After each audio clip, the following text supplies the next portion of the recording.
Hey folks, it's Jake here at Canadian Cutting Edge, and today we're taking a look at an attachment for my TSPROF system to sharpen scissors.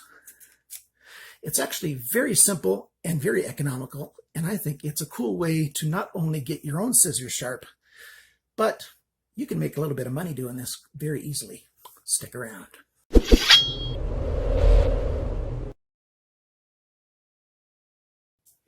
Okay, so let's show you the parts here. I should take it back off so I can show you what it looks like. This is the adapter for the scissor sharpening.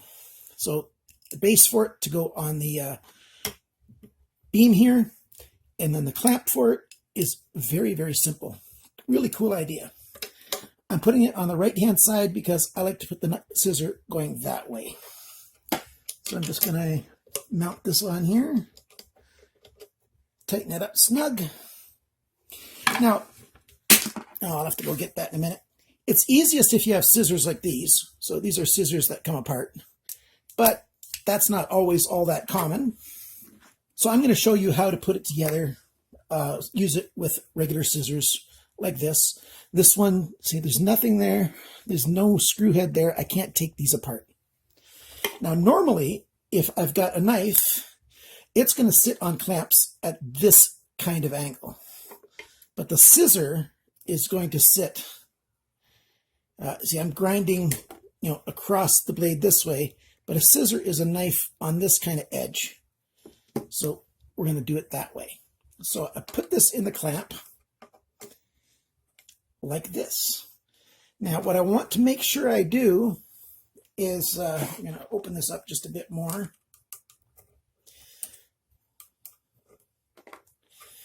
I have to make sure that this arm is at least perpendicular and not in the way. 'Cause if it's like that, I won't be able to get at this part of that scissor. So I've got to make it up like that and try to get the middle of the scissor near the middle of this clamp.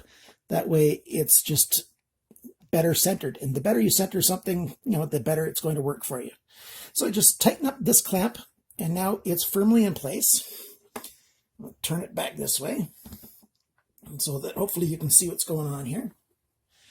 And I did a bunch of research looking around at what other people do for sharpening, and generally they're using around 200 grit. So I've been soaking these stones here. And I've got this one here. This pink one is a red ruby stone. It's 220 grit. So I'm going to put it on. There we go. Got to be careful not to poke myself up here. And so there we go. I want to adjust the throw so that I can get as much of it as I can across the blade. Okay, so that's pretty good. And I will be knocking my background a little bit. Move this forward just a little bit, I think. And I can turn this just a little bit, just so I won't be knocking it around. So that's the way that is.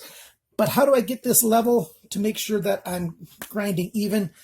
Same way as you do with a knife blade, you just mark it with a marker so that you can see when the stone is sliding flat across that or not.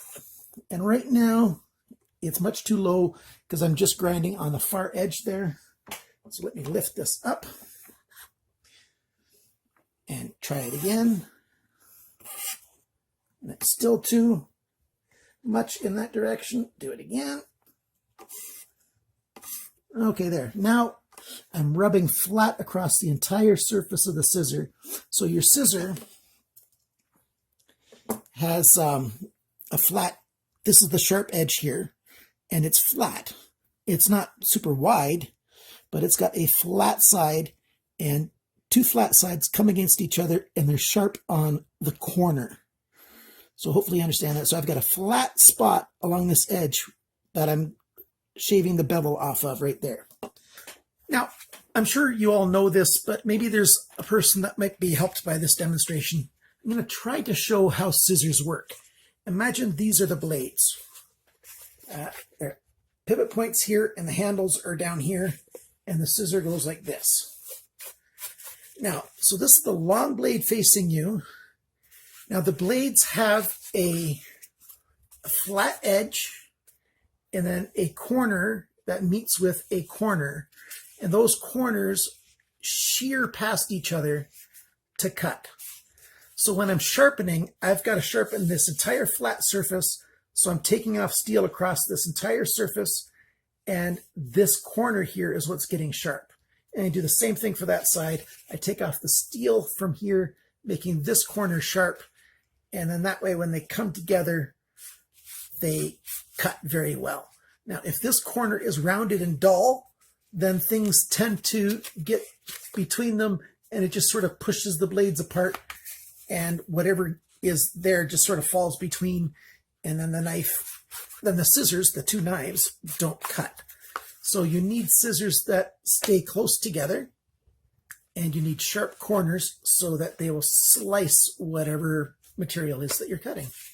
And that's why I'm putting marker across this whole face here, so that when my stone, if this is my stone, is sliding over it to sharpen, I can tell when it's, flat on here, taking an even surface off the entire thing. So we've got it right now. So let's do that. And I'm just doing a back and forth stroke.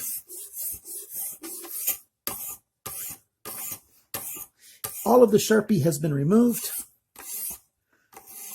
Now, I like to do this in one stroke from the base to the tip of the knife, if I can. Nice smooth action. Now I'm going to move this just a little bit away from that background again.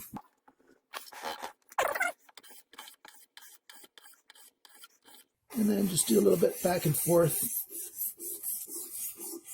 Now, if there is a tiny bit of a burr on here, that burr is going to come off the first time I bring these together. So that was 200, and I like to go a little bit overboard. So here I've got 800. And let's just clean up that edge just a little bit with this 800 stone. You can even hear how it sounds different sliding over there. You can barely hear it like you could with the 220 stone. So I'm polishing that edge now.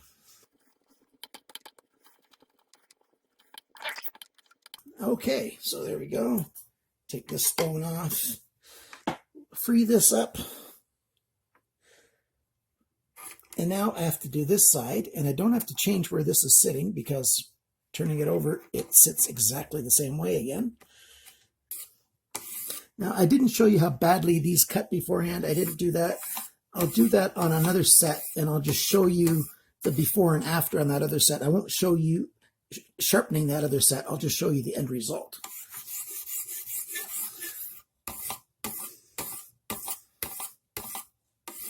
Okay, so all the way across a few times. At my other workstation, I'd be spraying water here, making a big mess. But I don't want to make this station here all wet. This is where I do my videos. So let's clean up that edge, just polish it a bit. Okay, and I believe I'm done.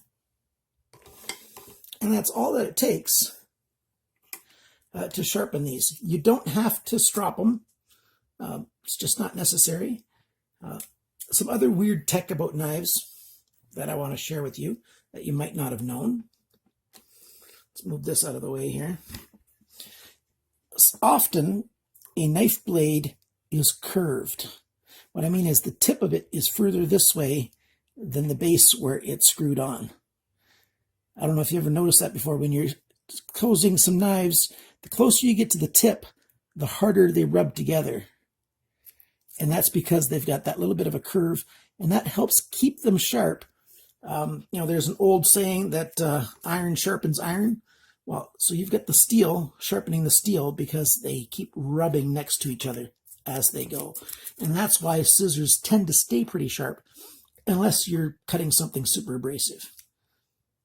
So that's all there is to it. So now let me show you a little bit of video of a scissor that's super dull. Then I'll sharpen it up. I won't show you the sharpening, but I'll show you the end result. So I'll show you the cutting of both of those.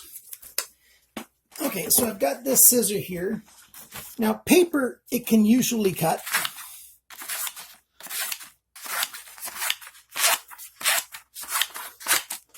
Although, it's not always the cleanest cut. And you'll see there's a cut there. Let's fold these other ones out of the way so that you can see it. See, there's a cut there that looks pretty shoddy. You can see how it was tore quite a bit, or torn. And if you try to cut something like fabric, this is why sewing seamstresses, and what's a seamstress if it's a man? I forget what the name is. Is it still a seamstress? I don't know. But see, I can just barely get it started. If I pull it really taut, if I can pull it taut with 2 fingers somehow.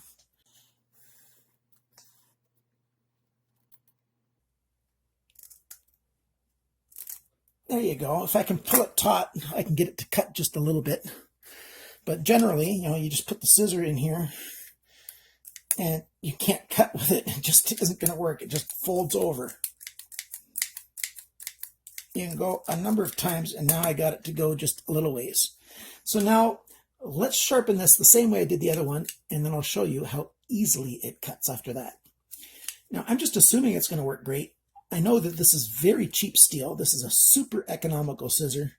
Not good quality steel at all. But I think it'll be able to cut quite well once I've made it sharp. And I'm going to do that now, and then I'll bring you back. So let's take it off now. And put it together. And where's that cloth? There it is. So here we are with this bit of cloth now. Let's move the camera a bit.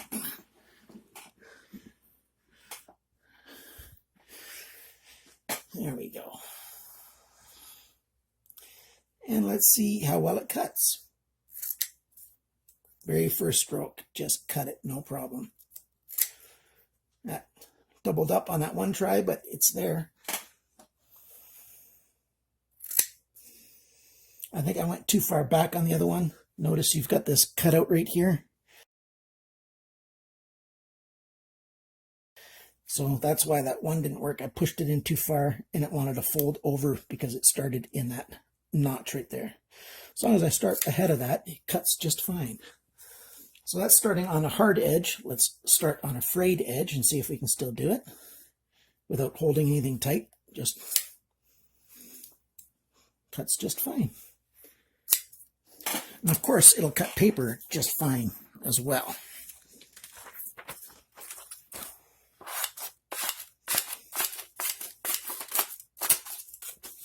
And it even has a nice clean sound when it's cutting now. So, and that's how you can sharpen scissors. Are there other ways to sharpen scissors? Of course there are. There's loads of different ways to sharpen your scissors. This is just one of them that's not too expensive.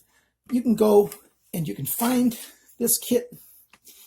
If you have a TSPROF, I'll put a link to this to the website so you can see exactly how to get it. And it doesn't cost very much. And if you're sharpening scissors, this is a great way. If you know of a fabric store in your neighborhood, there's going to be a lot of people that go to that fabric store who have scissors that they want to get sharpened. Ask them if you can put up a little sign in their store. I'm sure you can make an awful lot of money sharpening scissors. Cheap, quick, easy, and it's a way to turn some cash around and get it in your pocket. You'll make your money back from this in a hurry. Now, remember, guys, always cut towards your chums, not your thumbs. Bye now.